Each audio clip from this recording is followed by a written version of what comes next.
सिंधी नओं नियम मरकुस जे मुताबिक़ ख़ुशख़बरी मरकुस अध्याय पहिरियों यूहन्ना बपतिस्मा ॾियण वारे जो प्रचार करणु परमेश्वर जे पुटु ईसा मसीह जे बारे में ख़ुशख़बरी जी शुरूआति यशायाह नबीअ जे किताब में भविष्यवाणी लिखियलु आहे कि ॾिस मां पंहिंजे दूत खे तुंहिंजे अॻियां मोकिलियां थो जेको माण्हुनि खे तुंहिंजे अचण जे लाइ तयारु कंदो। बयाबान में हिकु ॼणो वॾे आवाज़ सां चई रहियो आहे त प्रभु जे लाइ माण्हू पंहिंजे दिलि खे तयारु कनि ऐं उन खे ॾिसण जे लाइ पंहिंजे पाण खे तयारु कनि। इहा आवाज़ उन ई दूत जी हुई जंहिंजो नालो यूहन्ना हो। हू बयाबान में बपतिस्मो ॾींदो हो। हू प्रचार कंदो हो त जेको पंहिंजे पापनि खे मञी ऐं उतां मुड़ी करे बपतिस्मो वठंदो उनखे परमेश्वर जे तरफ़ां माफ़ी मिलंदी। यहूदिया क्षेत्रनि जे सभिनी इलाइक़नि मां ऐं यरूशलेम शहर मां माण्हू अची करे यूहन्ना खे ॿुधण लॻा ऐं जॾहिं उन्हनि पंहिंजे पापनि खे मञियो तॾहिं यूहन्ना उन्हनि खे यरदन नदीअ में बपतिस्मो ॾिनो।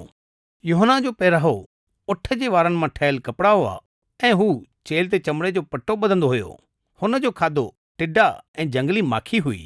यूहन्ना प्रचार कंदो हो कि मूंखां पोइ हिकु अचण वारो आहे जेको मूंखां बि महान आहे, जंहिंजे साम्हूं मां इन लाइक़ बि कोन आहियां कि झुकी करे उन जे जूते जूं ॾोरियूं बि खोले सघां।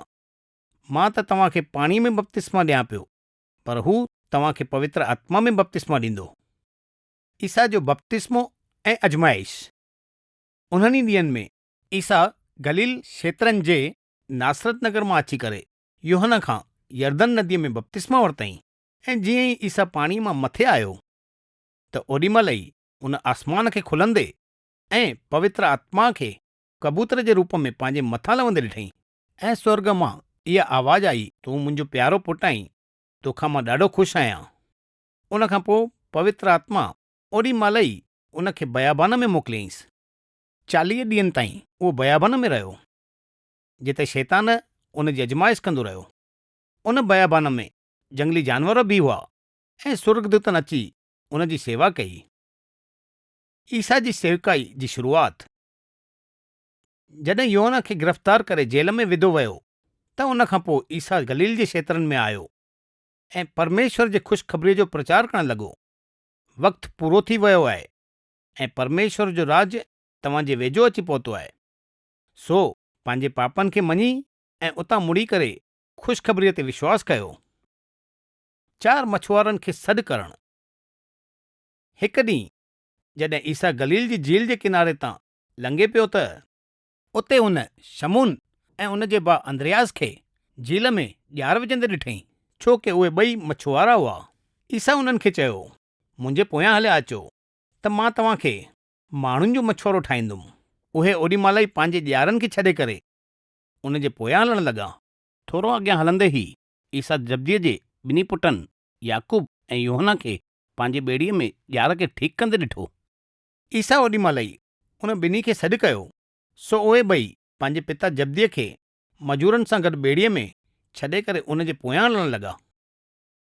हिकु माण्हूअ खे दुष्ट आत्मा जे वस मां आज़ादु करणु। उन खां पोइ ईसा ऐं संदसि जा चेला कफरनहूम नगर में आया ऐं जॾहिं सब्त जो ॾींहुं आयो त ओॾी महिल ईसा प्रार्थना घर में वञी माण्हुनि खे सिख्या ॾियणु लॻो। ईसा उन्हनि खे जंहिं तरीक़े सां सेखारे पियो उन जे मथां उन्हनि खे ताजुब थियो, छो कि त उहो उन्हनि खे धर्मशास्त्रियुनि वांगुरु न पर अधिकारनि वांगुरु पियो सेखारे। उन ई वक़्तु प्रार्थना घर जे अंदरि उन्हनि जे विच में हिकु माण्हू हुयो, उन में दुष्ट आत्मा समायल हुई। उहो माण्हू दुष्ट आत्मा जे करे ईअं रड़ियूं करे चवणु लॻो, हे ईसा नासरी, असां सां तुंहिंजो छा वास्तो? छा असांखे तूं नास करणु आयो आहीं? मूंखे ख़बर आहे कि तूं केरु आहीं, पवित्र जन जेको परमेश्वर जे तरफ़ां मोकिलियो वियो आहे। पर ईसा उन दुष्ट आत्मा खे दड़को ॾेई चयईंसि, चुप कर ऐं उन मां निकिरी वञ। इन ते दुष्ट आत्मा ओॾी महिल ई उन खे हेठि किराए ॾाढो मरो ॾेईंसि ऐं वॾो वाको करे उन मां निकिरी वई। इहो ॾिसी सभु माण्हू ॾाढो ताजुब करे हिक ॿिए खां पुछणु लॻा, हे छा थी रहियो आहे? हीअ त कोई नई सिख्या आहे। हीअ त अधिकार सां गॾु दुष्ट आत्माउनि खे बि हुकुम थो ॾे ऐं उहे बि हिन जो हुकुम मञनि थियूं।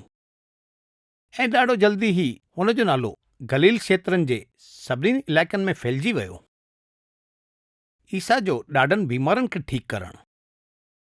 ईसा ऐं संदसि जा चेला ओॾी महिल ई प्रार्थना घर मां निकिरी करे यूहन्ना ऐं याकूब सां गॾु शमून ऐं अंद्रियास जे घर पहुता। उते शमून जी ससु बुखार में लेटी पई हुई। सो कुझु माण्हुनि ओॾी महिल ई इहा ख़बर ईसा खे ॾिनी। ख़बर ॿुधंदे ई ईसा पतरस जी ससु जे अॻियां वियो ऐं हुन जो हथु पकड़े उथारियईंसि। सो हुन जो बुखार लही वियो ऐं उहा संदनि जी सेवा करणु लॻी।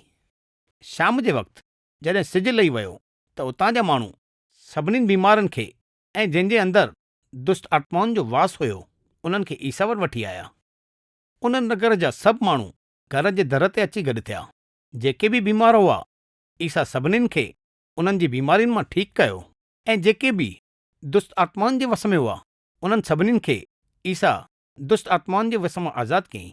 पर हुन कंहिं बि दुष्ट आत्मा खे ॻाल्हाइण न ॾिनई, छो त उन्हनि खे ख़बर हुई कि हू केरु आहे। ईसा जो गलील में प्रचार करणु। असुर थियण खां ॾाढो पहिरियों ईसा उथी करे हिकु सुनसान जॻह ते वञी प्रार्थना करणु लॻो। शमून ऐं उन जा साथी ईसा खे ॻोल्हण निकिता। जॾहिं ईसा उन्हनि खे मिलियो तॾहिं उन्हनि संदसि खे चयो, सभु माण्हू तोखे ॻोल्हे रहिया आहिनि। पर ईसा उन्हनि खे चयो, हलो त असां आसे पासे जे नगरनि में हलूं कि मां उते बि प्रचार कयां, छो त मां इन लाइ ई आयो आहियां। सो हू गलील क्षेत्रनि जे हर इलाइक़े में वञी उन्हनि जे प्रार्थना घरनि में प्रचार करणु लॻो ऐं जेके बि दुष्ट आत्माउनि जे बंधन में हुआ उन्हनि सभिनीनि खे आज़ादु कंदो रहियो। हिकु कोढ़ी माण्हूअ खे ठीकु करणु। हिकु कोढ़ी माण्हू ईसा वटि आयो ऐं पंहिंजे गोॾनि पर वेही उन खे मिनथू करे चवणु लॻो, अगरि तूं चाहीं त मूंखे इन कोढ़ मां शुद्ध करे सघंदो आहीं। हुन खे ॾिसी ईसा क्यास सां भरिजी वियो ऐं पंहिंजे हथ खे कोढ़ीअ ॾांहुं वधाए करे उन खे छुई करे चयईंसि, मां चाहियां थो तूं शुद्ध थी वञु। ओॾी महिल ई कोढ़ीअ जे शरीर तां कोढ़ गुम थी वियो ऐं हू बिल्कुलु शुद्ध थी वियो। ईसा हुन खे ओॾी महिल ई शक्तीअ सां चिताए करे रवानो कयईं ऐं हुन खे चयईंसि, ॾिस, हिन जे बारे में कंहिंखे कुझु बि न ॿुधाइजांइ, पर पंहिंजो पाण खे याजक वटि वञी करे ॾेखार त उहे तुंहिंजी जांच कनि ऐं पाण सां गॾु कोढ़ मां शुद्ध थियण जो चढ़ावो खणी वञी चढ़ाए जेको मूसा नकी कयो आहे, ताकी उहे गवाही ॾियनि कि तूं शुद्ध थी वियो आहीं। पर उन ॿाहिरि वञी पंहिंजे ठीकु थियण जी ख़बर एॾी फैलाई कि उन खां पोइ ईसा खुलेआम नगर में वञी न सघियो, पर उहो सुनसान जॻहियुनि ते वञी रहणु लॻो। पर त बि चोतरफ़ खां माण्हू उन वटि ईंदा रहिया